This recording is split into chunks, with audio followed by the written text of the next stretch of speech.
കേരളത്തിൽ പ്രതീക്ഷിക്കാതെ ലഭിച്ച ചരിത്ര വിജയത്തിൽ കോൺഗ്രസും യു.ഡി.എഫും മതിമറന്ന് ആഘോഷിക്കുമ്പോൾ ഇടതുപക്ഷ വിശ്വാസികൾ കുറച്ചു നിരാശയിലാണ്. സത്യത്തിൽ അവർക്ക് അത്ര വലിയ നിരാശയിലേക്ക് പോകേണ്ടതുണ്ടോ? തോൽവിയും ജയവും ഒക്കെ ഇതിനു മുൻപും ഉണ്ടായിട്ടുണ്ട്. ഓരോ പ്രാവശ്യവും തോൽക്കുമ്പോഴും ഇടതുപക്ഷം ഇനി തിരിച്ചു വരില്ല എന്ന് വിശ്വസിക്കുന്നവരാണ് വലതുപക്ഷ പ്രവർത്തകർ. എന്നാൽ അതിനേക്കാൾ ശക്തിയായി ഇടതുപക്ഷം തിരിച്ചു വന്ന കാഴ്ചകളാണ് നമ്മൾ ഇതുവരെ കണ്ടത്.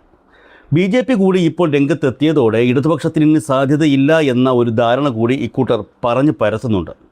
എന്നാൽ ഈ പറഞ്ഞു പരത്തലും ധാരണ കൈവശം വയ്ക്കലുമൊക്കെ കുറച്ചു നാളുകൾ കൂടി മാത്രമേയുള്ളൂ എന്നുള്ളതാണ് സത്യം. വി.ഡി. സതീശൻ സർക്കാരിൻ്റെ മധുവിധുകാലം അവസാനിക്കുമ്പോൾ ഇതിനെല്ലാം മാറ്റം വരും. അതിനിടയിൽ പലരും ചൂണ്ടിക്കാട്ടുന്ന കാര്യങ്ങളാണ് ബംഗാളിലേക്കും ത്രിപുരയിലേക്കും ഒന്ന് നോക്കൂ, അവിടെ ഇടതുപക്ഷത്തിൻ്റെ തകർച്ച എന്നുള്ളത്.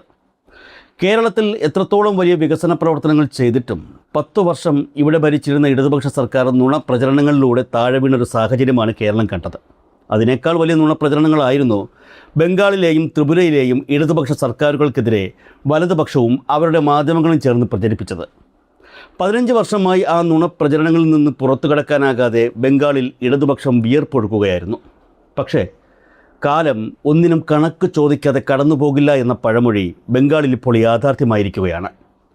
നുണപ്രചരണങ്ങളിലൂടെ ഇടതുപക്ഷത്തെ അട്ടിമറിച്ച തൃണമൂൽ കോൺഗ്രസ് തകർന്നു തരിപ്പണമായി കഴിഞ്ഞു. പക്ഷേ അതിനൊപ്പം കേൾക്കുന്ന മറ്റൊരു വാർത്തയുണ്ട്. ഒരു കനലിൽ നിന്നും തീ പടർന്നു തുടങ്ങുന്നു എന്ന വാർത്ത. ചരിത്രം ചിലപ്പോൾ ഒരു വലിയ കടൽ പോലെയാണ്. പുറമേ നോക്കുമ്പോൾ ശാന്തമെന്ന് തോന്നും.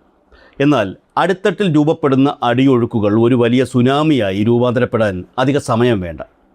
2026 പശ്ചിമബംഗാൾ രാഷ്ട്രീയവും അതുപോലെ ഒരു വലിയ സുനാമിക്കാണ് സാക്ഷ്യം വഹിച്ചത്. നിങ്ങൾ വാർത്തകളിൽ കേട്ടിട്ടുണ്ടാകും, 15 വർഷത്തെ തൃണമൂൽ കോൺഗ്രസ് ഭരണം അവസാനിച്ചു. ബി.ജെ.പി. 207 സീറ്റുകളോടെ ബംഗാളിൻ്റെ അധികാരം പിടിച്ചെടുത്തു എന്ന്. അതുമല്ലെങ്കിൽ സാക്ഷാൽ മമതാ ബാനർജിയുടെ തൃണമൂൽ കോൺഗ്രസ് വെറും 80 സീറ്റുകളിലേക്ക് ചുരുങ്ങി എന്ന വാർത്ത നിങ്ങളെ അമ്പരപ്പിച്ചിട്ടുണ്ടാകും. എന്നാൽ ആരും കാണാത്ത, അല്ലെങ്കിൽ പലരും കണ്ടില്ലെന്ന് നടിച്ച മറ്റൊരു വലിയ രാഷ്ട്രീയ ഭൂകമ്പം ഇപ്പോൾ ബംഗാളിൻ്റെ മണ്ണിൽ നടക്കുന്നുണ്ട്. അത് കേവലം ബി.ജെ.പിയുടെ വിജയത്തിൻ്റെയോ തൃണമൂലിൻ്റെ തകർച്ചയുടെയോ കഥയല്ല. അത് ചാരത്തിൽ നിന്നും ചിറകടിച്ചുയരുന്ന ഒരു ഫീനിക്സ് പക്ഷിയുടെ കഥയാണ്. 1/4 നൂറ്റാണ്ടിലേറെക്കാലം ബംഗാളിനെ ചെങ്കോട്ടയാക്കി മാറ്റുകയും പിന്നീട് തീർത്തും അപ്രസക്തമാവുകയും ചെയ്ത ഇടതുപക്ഷത്തിൻ്റെ അവിശ്വസനീയമായ തിരിച്ചുവരവിൻ്റെ കഥ. തുടർച്ചയായ 34 വർഷങ്ങൾ ലോക ചരിത്രത്തിൽ തന്നെ ഒരു ജനാധിപത്യ സംവിധാനത്തിലൊരു കമ്മ്യൂണിസ്റ്റ് പാർട്ടി ഇത്രയധികം കാലം അധികാരത്തിലിരുന്നിട്ടുള്ളത് അപൂർവമാണ്. എന്നാൽ നന്ദിഗ്രാമിലെയും സിംഗൂരിലെയും ഭൂമി ഏറ്റെടുക്കൽ വിവാദങ്ങൾ ആ ഭരണത്തിൻ്റെ അടിത്തറ തോണ്ടിച്ചു. അവിടെയാണ് മമതാ ബാനർജിയുടെ ഉദയം. മാറ്റി മാനുഷ്, അതായത് അമ്മ, മണ്ണ്, മനുഷ്യൻ എന്ന മുദ്രാവാക്യം ഉയർത്തി അവർ ഇടതുപക്ഷത്തിനെതിരെ രംഗത്തെത്തി. ഇടതുപക്ഷത്തെ എതിർത്തിരുന്ന സകലരും, കോൺഗ്രസ്സുകാരും തീവ്ര വലതുപക്ഷക്കാരും മമതയുടെ കുടക്കീഴിൽ അണിനിരന്നു. അങ്ങനെ 2011 ബംഗാളിൽ ഇടതുപക്ഷം വീണു. പക്ഷേ അവിടെ ഓർക്കേണ്ട ഒരു കാര്യമുണ്ട്. തൃണമൂൽ കോൺഗ്രസ് എന്ന പാർട്ടിക്ക് കൃത്യമായ ഒരു രാഷ്ട്രീയ പ്രത്യയശാസ്ത്രം ഉണ്ടായിരുന്നില്ല. ഇടതുപക്ഷ വിരുദ്ധത എന്ന ഒറ്റ വികാരത്തിന്മേൽ കെട്ടിപ്പടുത്ത ഒരു താൽക്കാലിക കൂടാരം മാത്രമായിരുന്നു അത്. കാലം മുന്നോട്ട് പോയപ്പോൾ ആ കൂടാരത്തിൻ്റെ തൂണുകൾക്ക് ഇളക്കം തട്ടി തുടങ്ങി. 2026 മെയ് മാസം ബംഗാളിൽ വീണ്ടും ഒരു തെരഞ്ഞെടുപ്പിനെ നേരിട്ടു.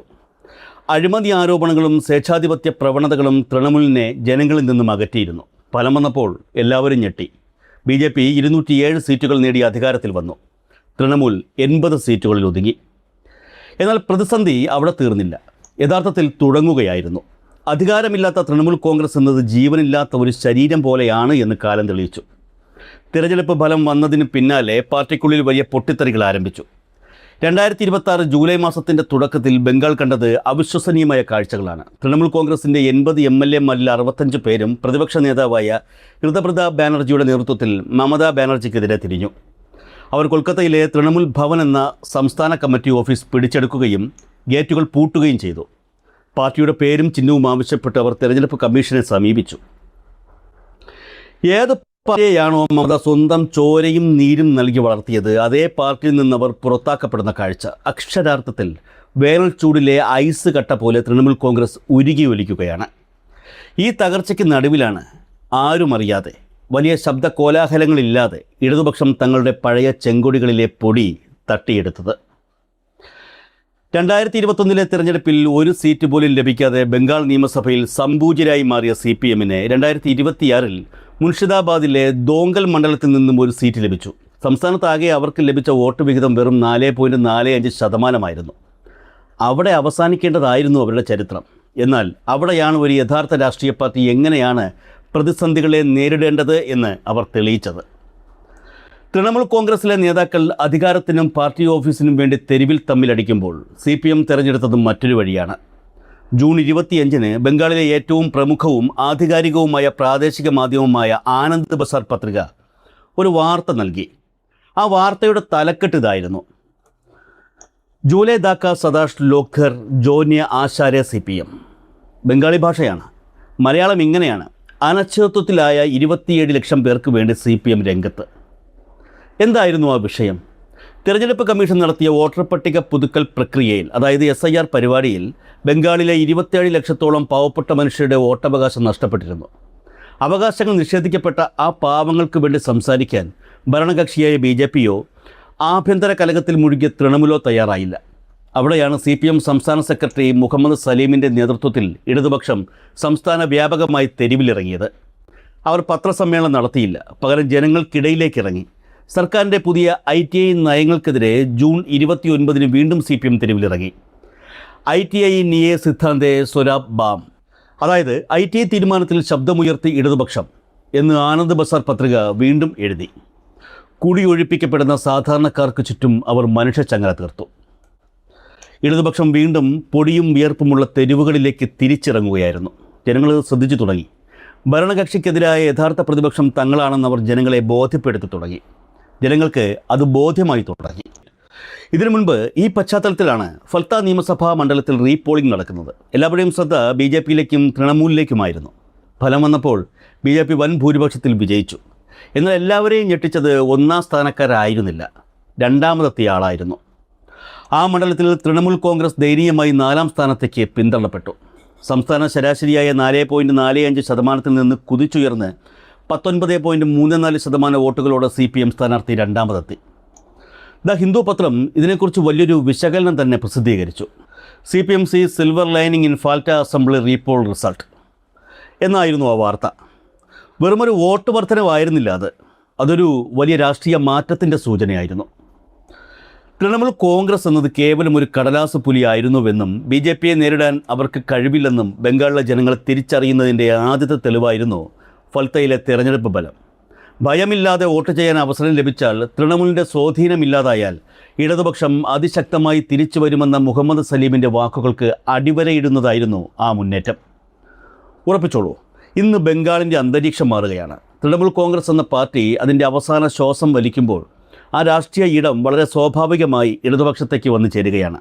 കാരണം ബംഗാളിൻ്റെ മണ്ണിൽ അടിസ്ഥാനപരമായി എക്കാലത്തും നിലനിന്നിരുന്നത് വലതുപക്ഷവും ഇടതുപക്ഷവും തമ്മിലുള്ള പോരാട്ടമാണ്. തൃണമൂൽ എന്നത് അതിനിടയിൽ വന്നൊരു പ്രതിഭാസം മാത്രമായിരുന്നു. അതില്ലാതാകുന്നതോടെ യഥാർത്ഥ പ്രത്യയശാസ്ത്ര പോരാട്ടം വീണ്ടും ആരംഭിക്കുകയാണ്. CPMൻ്റെ ബംഗാൾ സംസ്ഥാന കമ്മിറ്റി കഴിഞ്ഞ മാസം ചേർന്ന വിലയിരുത്തൽ യോഗങ്ങളിലെടുത്ത തീരുമാനങ്ങൾ തന്നെ അവരുടെ പുതിയ ഉണർവിൻ്റെ തെളിവാണ്. പഴയ നേതാക്കളെ മാറ്റി നിർത്തി യുവാക്കളെയും വിദ്യാർത്ഥികളെയും മുൻനിരയിലേക്ക് കൊണ്ടുവരാനുള്ള ശക്തമായ ശ്രമങ്ങൾ നടക്കുന്നു. കോൺട്രാക്ട് തൊഴിലാളികൾ, തൊഴിലില്ലാത്ത യുവാക്കൾ, കാർഷിക പ്രതിസന്ധി നേരിടുന്ന കർഷകർ എന്നിവരെ സംഘടിപ്പിച്ചുകൊണ്ട് അടിത്തട്ടിൽ നിന്ന് പാർട്ടിയെ പുനർനിർമ്മിക്കുകയാണവർ. ഇപ്പോൾ നിങ്ങൾ ചിന്തിക്കുന്നുണ്ടാകും, കേവലം ഒരു സീറ്റും കുറച്ച് വോട്ട് ശതമാനവും വെച്ചുകൊണ്ട് ഇത്ര വലിയൊരു തിരിച്ചുവരവ് സാധ്യമാണോ എന്ന്. ചരിത്രം ഓർമ്മിക്കുക. 2011-ൽ തൃണമൂൽ കോൺഗ്രസ് അധികാരത്തിൽ വരുന്നതിന് മുൻപ് വർഷങ്ങളോളം അവർ തെരുവിൽ നടത്തിയ ചോര ചീന്തിയ പോരാട്ടങ്ങളുണ്ട്. ഇന്ന് അതേ തെരുവുകൾ വീണ്ടും ചെങ്കൊടികളെ സ്വാഗതം ചെയ്യുകയാണ്. കാരണം തൃണമൂലിൻ്റെ അഴിമതിയിൽ മനമെടുത്ത BJPയുടെ വലതുപക്ഷ നയങ്ങളെ ഭയക്കുന്ന വലിയൊരു വിഭാഗം ജനതയ്ക്ക് മുന്നിൽ ബദലായി നിൽക്കാൻ ഇന്ന് ബംഗാളിൽ ഇടതുപക്ഷം മാത്രമേ ഉള്ളൂ. ബംഗാളിലെ പ്രാദേശിക മാധ്യമങ്ങൾ ദിനംപ്രതി നൽകുന്ന വാർത്തകൾ നമ്മളോട് പറയുന്നത് ഒരു കാര്യം മാത്രമാണ്: കഥ കഴിഞ്ഞിട്ടില്ല. തൃണമൂൽ കോൺഗ്രസിൻ്റെ ഓഫീസുകൾ പൂട്ടപ്പെടുമ്പോൾ, അവർ തമ്മിലടിക്കുമ്പോൾ, ഗ്രാമങ്ങളിലെ ചെറിയ ചായക്കടകളിൽ, ഫാക്ടറി ഗേറ്റുകളിൽ, സർവകലാശാല ക്യാമ്പസുകളിലെല്ലാം ഇടതുപക്ഷത്തിൻ്റെ പുതിയ തലമുറ തങ്ങളുടെ നഷ്ടപ്പെട്ട സ്വാധീനം തിരിച്ചു പിടിക്കുകയാണ്.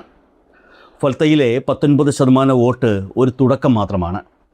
അനിശ്ചിതത്വത്തിലായ 27 ലക്ഷം പേർക്ക് വേണ്ടി അവർ നടത്തുന്ന സമരം ഒരു ഓർമ്മപ്പെടുത്തലാണ്.